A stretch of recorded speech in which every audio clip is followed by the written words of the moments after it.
even with the latest software, that doesn't really tell you how busy or overwhelmed or underwhelmed they are. So what I came up with is what I call the Whelm Scale. If you remember anything from this episode, it's the Whelm Scale. Are you underwhelmed, overwhelmed, and how do you make sure your team is perfectly whelmed? Welcome to Real Creative Leadership, a place where creative leaders can find insights and practical guidance on the day-to-day job of being a creative leader. We focus on real issues, topics, and insights of creativity in the business world. Join me as we explore the best strategies for developing your team, getting others to embrace your vision, and generating amazing experiences.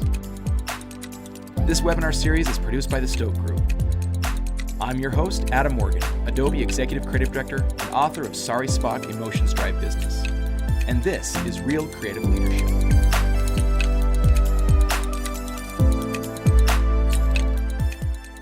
Hello and welcome back to Real Creative Leadership. I'm your host, Adam Morgan, Executive Creative Director at Adobe. And this is brought to you by the Stoke Group, a full-service and digital marketing agency in the Silicon Slopes. Welcome back. And thanks for listening, whether you're joining this live for the webinar or binge watching later on the podcast. I appreciate you joining and listening. Just a quick reminder of what Real Creative Leadership is all about. So in my experience, there are a million ways that you can learn how to write better or design better on the web or at events, but there's very little in this world in terms of creative leadership. And leadership is different for creative people. Running a creative department, running a creative team, very different than just traditional leadership. And so the whole point of this series is to bring best practices, tips, insights, like a guidebook of all the things that you've never had around creative leadership. And my goal is to make sure that we give it in a way that it's easy to understand, easy for you to put into practice, and hopefully, the goal is that at the end of the day, all of us together can raise the level of creative leadership in this world and make a bigger impact on business. So that's what our Real Creative Leadership is all about. So thanks for listening. And today we are on episode 6, which is awesome. So this is interesting. It's episode 6, but it's part 2 of the series of how to scale your creative team. So the reason why there were 2 parts is there was just too much to talk about. There's 2 different parts. I kind of broke it down into, last time we talked about how to scale your team externally with agencies and freelancers and all of that. And today we're going to talk about how do you scale yourself and how do you manage and scale your internal team. So first I want to talk about yourself. So this is really important as a creative leader, and even I would say just in general, I've seen a lot during this COVID crisis of people talking about kind of self-care. And I think a lot of that stuff is really, really important because if you don't kind of figure out your limitations, then you're going to burn out. And burnout is terrible in our industry. It happens a lot. I've seen many creative leaders burn out and then just disappear from the scene or try a new industry or whatever it may be. And it's just sad because we're losing a lot of good talent. So let's first talk a little bit about ourselves. So, because in our industry, it's interesting. I kind of see this pendulum, right? On one end, it's this almost martyr badge of honor that we want to do everything. We want to go out and say, no, I'm the hardest working person on the team. I'm the hardest working person at the company. I can do everything. I don't need help. I can just do it all myself. And that's certainly a path to burnout, certainly. On the other end, we have things like, if you've ever read the book Essentialism, there's another creative director at Adobe, my friend Josh, and we argue about the differences between being an essentialist versus trying to do everything. And he's certainly an essentialist, and maybe I try and do everything. We're always battling it out. But on that other end of essentialism, there's a lot of advice out there of saying, you just need to say no to more projects. You need to just learn to push back. You need to just learn to, kind of hold up the hand and say stop, right? And in my opinion, I don't think that, going all the way to just saying no all the time and essentialism in theory for me is nice, but it's not practical. Like I just find that the people who are true essentialists are just, they leave a wake of stuff behind them where everyone else is picking up the pieces because they're just ignoring it all. But trying to do everything and be everything to everyone is also, a recipe for failure because you're just going to be, in meetings all day long and all night long and working yourself to the bone. So to me, I think it's all about finding that perfect middle ground, right? So first things first, before you scale your team, before you scale anything, like start with yourself. find out where your limitations are. Find out how you need to do enough or when you don't need to do too much, right? And I know that's really hard to say just in theory, but let me give you some practical advice from me personally. So for me, it's a story of where I found the extreme of the limit. And this happened, funny as it is, like in a recession, not this one, but the one back in 2008.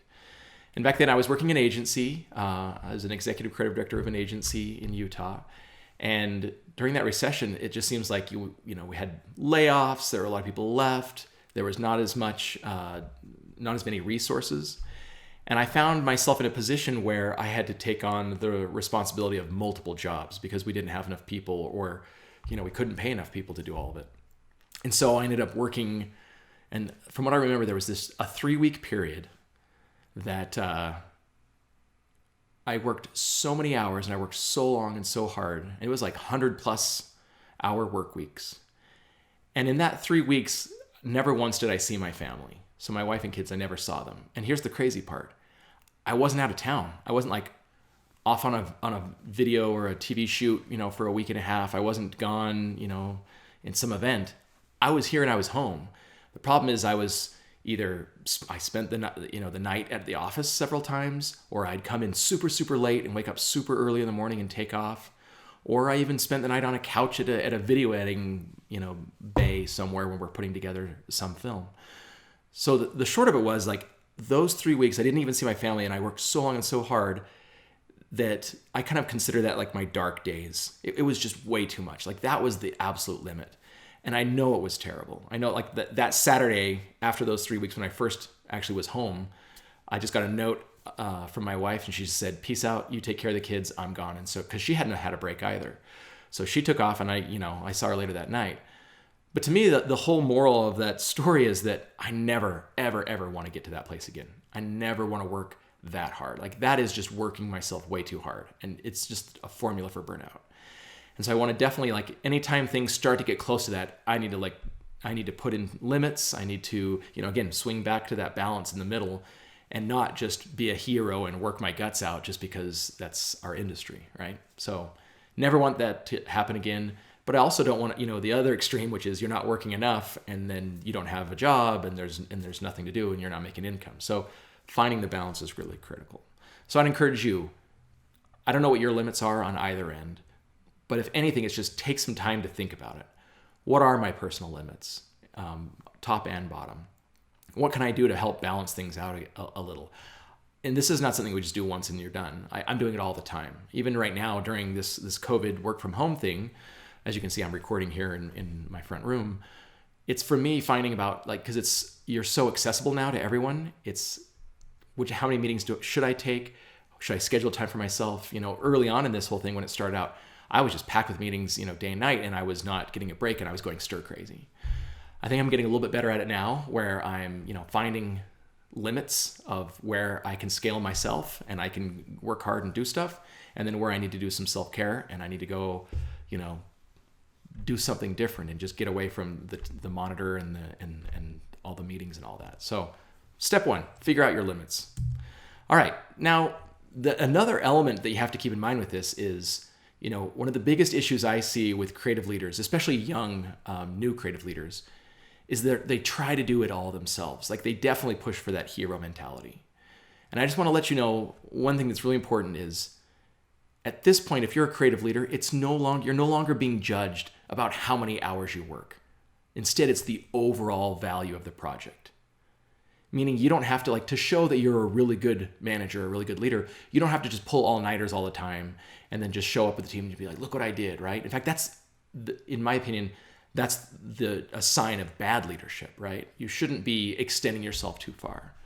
Because what that means to me is that you're trying to do it all yourself and you haven't learned how to delegate. You haven't learned how to scale a team and work with your team rather than, just, I guess, essentially micromanaging it all and trying to do it yourself, right? So rule number 1, as a creative leader, don't try and do it all yourself. Don't take over all the projects. Your job is to support and guide, but let your team do it. I mean, what I call it is it's a mature management style. A mature management style says, I have my team and I trust them and I'm going to give them guidelines, but then they need accountability to handle it.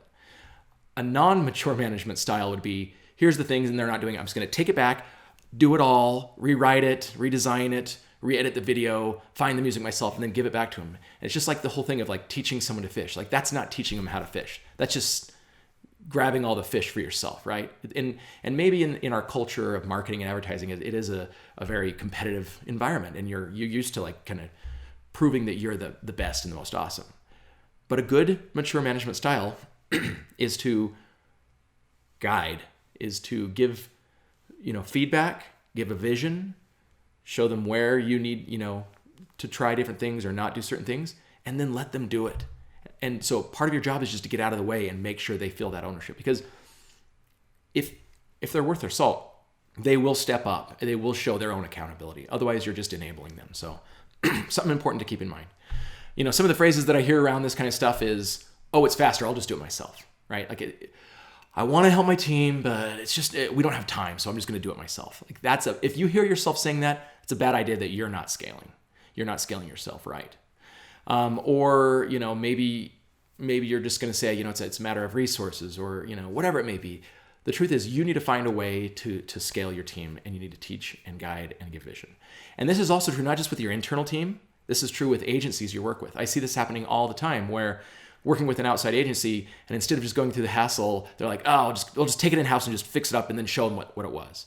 And that's just like really bad feedback, right? You should be working with them. If they're an agency that you're not wanting to work with anymore, I totally get it. But if this is a long-term partnership and you need scale, then it's not that I'm saying treat your agency like an internal employee. I'm not saying that at all. But in good partnership, good leadership, you should give good feedback and help guide so that they're getting better at the work, so that in the future you don't have to redo all their work. You don't have to go back and change it all. So anyhow, enough with that. That's all about yourself. Think about your limits and then scale yourself by not micromanaging. People don't call it micromanaging. They want it to good quality, right? But just don't do it. Just make sure you're guiding and leading, not doing. All right, so now after yourself, let's say let's start talking about your internal creative team. And whether, you have a group of designers and writers, or you're managing a video team, or you're managing, whatever, production group. These are some of the different things that I've run across over my 2.5 decades of leadership. So the biggest thing that I usually have to deal with is either the pool model versus the ownership model. And let me explain the difference. The pool model is where you take your whole team, you're like, we just want them to have access to everything. So we'll make just a big pool of all the resources. And then as the projects come in, we'll just cherry pick different people for different projects and pull them out of the pool and put them on different lists, right? So that way, the idea that most people have is that with the pool model, you can scale better because no one is isolated in a silo, right? So you're all just in this big pool, and we can use everyone as needed. And I've found, to be honest, my personal experience with the pool model is that it's terrible. And here's why. Number one, it's a thankless job to have to chase down and figure out what everyone's doing all the time, right? Especially when you're assigning new projects. Then it's just like, if I need to assign this new project, I have to go through everyone's list to see who's got availability and then start assigning things. And it's just so much more work actually on whoever the operations or the account manager is to get that all figured out and assigned. So it's just this thankless job of chasing it all down. The next side effect that's bad is that no one in the pool feels accountability. They're just in the pool with all the germs and all the kid pee in the pool. It's just there. And they don't feel like they have to worry about any stakeholders. They don't have to worry about partnerships. They don't have to worry about anything. And so the tendency is just to kind of like float back to the bottom and just wait for something to be given to you, right? And so I found that it's really, really bad with the pool approach. It demoralizes the team. They don't feel like they have an opportunity to shine or grow or have ownership of them for themselves. So I would highly discourage you to think that scaling equals the pool model. Don't do it. Now, the other approach that I've tried and have had great success with is more of the ownership approach. And that's where you'll go through and see all the different, whether it's clients or products or divisions or things, types of projects that you have, and you split it up so that each person on your team has ownership of a chunk of content or a chunk of clients, whatever it may be, that's good for their skill set, right? So one person may be really good at scripting, so I'm going to put them on writing, video projects. Another one's really, really good at short form. We're going to put them on email and landing page. Someone's really, really good at long form design, we're going to put them on the content team, right? So what you do is you split it up into chunks. You assign people that's their kind of priority chunk, and then they have the opportunity to own that thing, work with stakeholders, work with clients, work with everyone else on the team, and feel like they're tighter and closer aligned with all of that. And that way they feel that ownership, they feel the pride, the sense of accountability, and they're going to make sure that they're going to do the best job for that chunk, right? Now, to scale then in that model, we still have people flex onto other projects, because those small chunks, one may be, you may have a ton of videos at one time and not a lot of emails, or vice versa, it doesn't matter. But with that model, you can still scale people across. You can say, okay, and I'm going to talk to how busy they are in just a minute. But you can still scale across and have people from these different chunks go over and help out when something lights on fire and you really need all hands on deck. Totally fine. And in those situations, it's the same thing as if you're doing the pool model, you're still flexing people over. But the benefit is when you're organizing things, a new project comes in and it's for this certain thing, you know who the people are, you know who it goes to. And chances are they have good history, right, with that thing, so they can go through and do the project faster. With the pool model, every single time you bring someone new on a different project, especially if it's a big agency or a big company, they're having to relearn stuff or get up to speed on everything. And so it slows down the whole process. It's actually not faster at scale. So accountability model, align people with certain projects, clients, or chunks, and then have them flex over as they have more availability, and if they have more projects, then we'll bring the other team around as well. So even though it seems like it's putting everyone in silos, it's not. It's really giving everyone ownership and accountability, and then as a team, we still come together as a team, look at that master list, figure out priorities, and then make sure everyone has a balanced workload. So those are the two models. All right, next, really briefly, well, not briefly, for a while, I want to talk about the idea of one of the biggest issues is knowing if those on your team are over or underloaded. We have so many software tools and spreadsheets, and it's a constant chore of chasing around, like I said earlier, chasing around to see who has availability.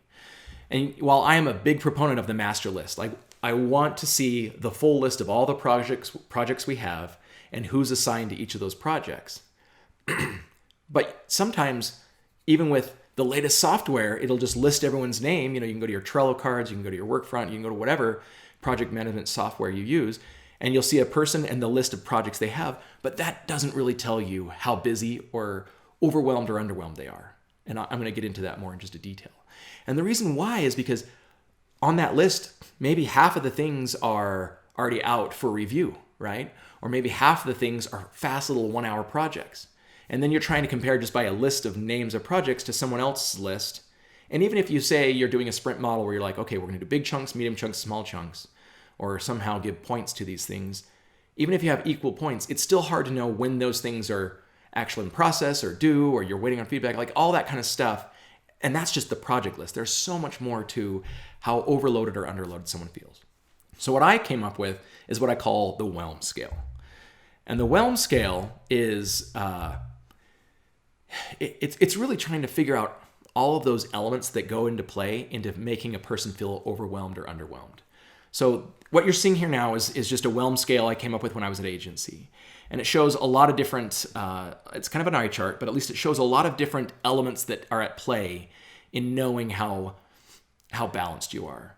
Because, timesheets, that's just one element. And even though they're a cursed thing and I hate them, timesheets are just one thing of knowing how much time someone is full, except the fact that it's all fake numbers anyhow.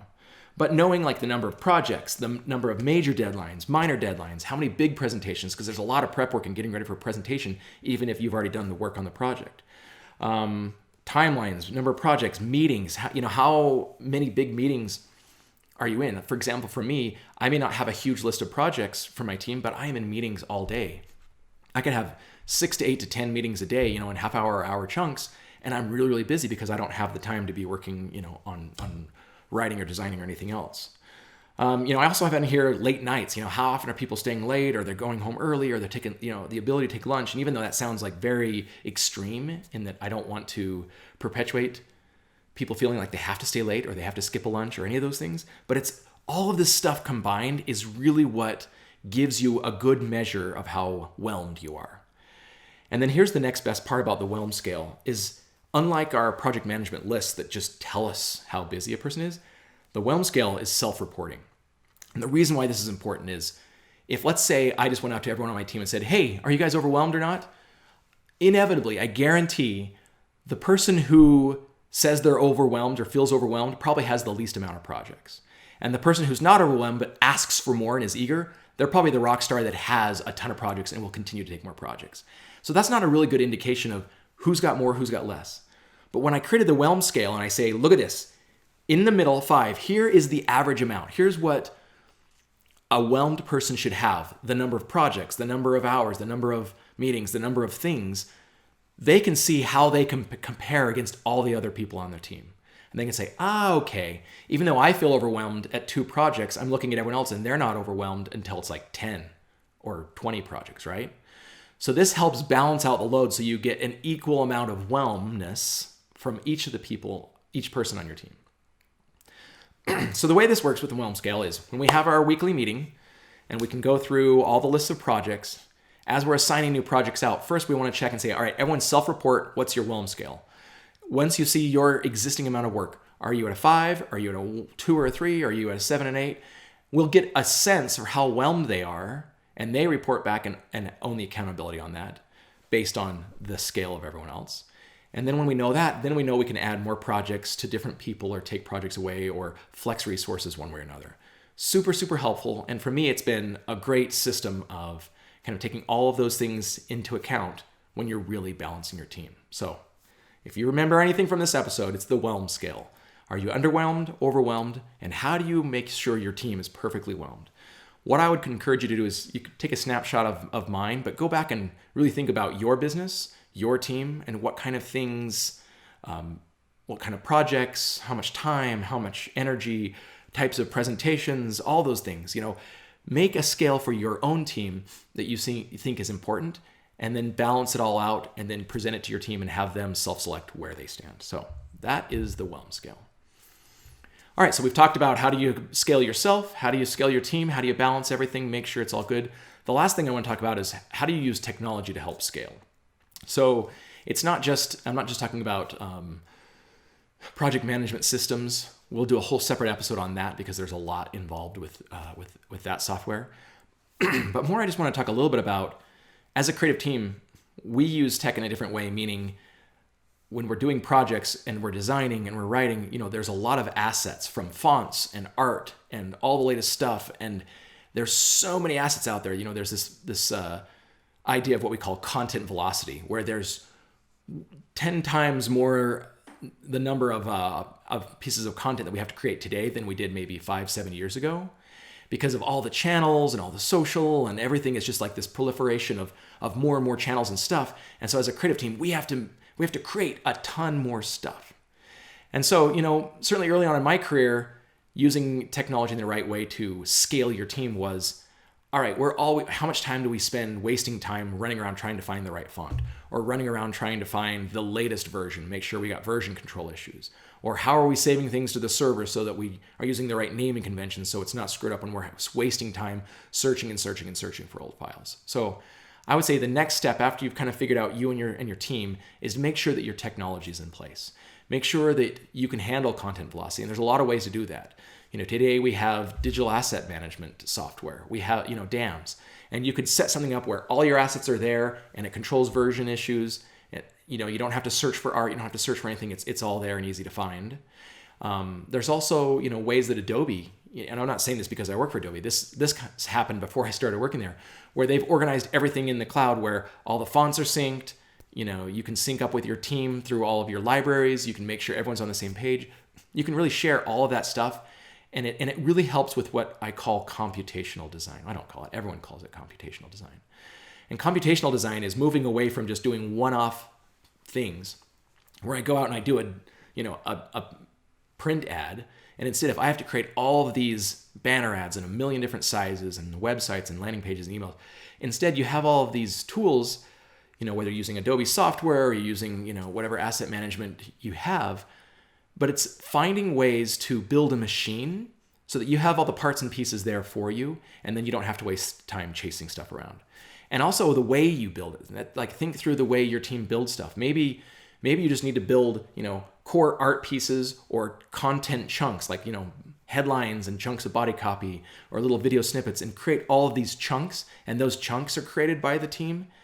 And then at scale, the rest of the marketers or whoever can use all those chunks and put them in different way, mash them up in different ways for different personalized experiences. Or if you're using software that actually sends out, thousands of emails that are personalized, you have just built the core chunks, and then everyone else on the team can use them however they need to. So finding ways for content velocity and computational design and how it fits in with your world is really, really important so that you can scale your team without just burning and spinning time, just building all the wrong things or redoing stuff all the time.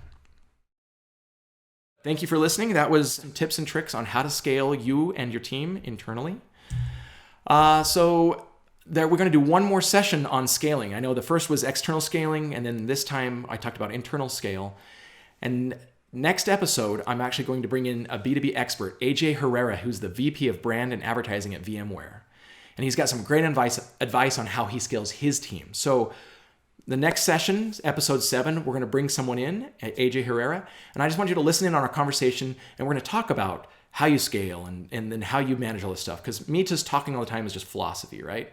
It's just theory, but I want to talk more practical magic of how you put it into action. And in fact, that's, I think, the new program that we're going to be going for in the future here with Real Creative Leadership, where, there are models for podcasts and whatnot out there where it's like we're just interviewing people all the time, or there's just, I'm going to tell you information. I want to blend the both of those. So we'll pick a topic like scaling your team. We're going to talk about it, in kind of the basic steps, tips and tricks. And then the next episode will be me bringing in an outside creative director or outside creative leader or someone, out at a different company, and then we'll talk about it so we have practical application. So if you're interested and you're a creative leader and you have a specific topic, please reach out to me and let's figure out an episode where we can talk about that thing. And I'd love to have you on the show. All right. So, and now last of all, I do want to give a big shout out to Stoke. Stoke is the team that has been helping me create this whole Real Creative Leadership podcast and webinar. So they help with both the live webinar production and then also the production of the podcast. And I don't know how it is with you, but for me, like on my own, if I had to do this on my own, I would be slow and slow going, and you'd probably see one episode every quarter. So they have really, really helped speed this up, actually scale myself in order to make this awesome series. So a huge, huge shout out to them. They are awesome. Not just great people, but great to work with and very talented. So I want to give them a shout out. So it's whether you need help scaling your team with writing, short or journalistic long form, or good design, or web development, or video, whatever it is, please reach out to Stoke. So they're an agency, full service content creation and full service agency in Silicon Slopes, and they're just great people to work with. So please reach out and at least just have an intro chat and see what they have to offer, because I'm just super grateful for them helping me out all the time. All right, next, again, how do you connect? If you want more information, you can visit realcreativeleadership.com and watch the latest episodes. You can also visit my personal website, adamwmorgan.com, and you can sign up for my newsletter, and I'll give you updates on books and articles that I write or when new episodes come out. That's just kind of a good reminder. I don't really spam much of anything. In fact, like I said before, if it was left up to me, I usually, I'm pretty tardy on sending out emails, so it's not like you're going to get spammed a lot. And then also, here's the web URL for the Stoke Group if you want to reach out to them. But those are ways that you can get in touch with us, and we'd love to hear from you. So that's it for episode 6. Thank you so much for listening, and I hope you have a great week, and we'll see you next time. Thanks for listening. This was Real Creative Leadership. This series was brought to you by the Stoke Group. Add visual expression to up the power of your content marketing strategy. Reach out to the Stoke Group for ideas on how to creatively communicate your brand. Find out more at thestokegroup.com.